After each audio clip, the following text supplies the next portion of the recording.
गोदान मोनसे आपडेटआव गासैखौबो बरायनाय थालायबाय बैसागोनि मोनसे गोदान मिउजिक भिडिअ फैनो थांगासिनो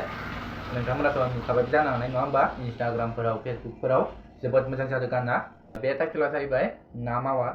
गाननि नामानो जाहैगोन ना मावा बे बैसागो मिउजिक भिडिअखौ नुगोन नोंथांमोना स्टार प्रडाक्सन इउटुब चेनेलाव नुगोन नोंथांमोना नोंथांमोना दानो थांनानै साबस्क्राइब खालामना लायबानो जाबाय बेवहाय ओमफ्राय फाव खालामनायखौ जों नुनो मोनगोन दैमु बर' ओमफ्राय सन्जिब दैमारिखौ फाव खालामनायखौ जों नुनो मोनगोन बेनिफ्राय मेथाइखौ खनदों सुलिखा बसुमतारी मेम जोबोद मोजां जादों सङाबो आरो भिडिअआ दासान्दि शुटिंआ जोब्बाय होनना जों मिथिनो मोनदों नोंथांमोना थाबैनो नुनो मोनगोन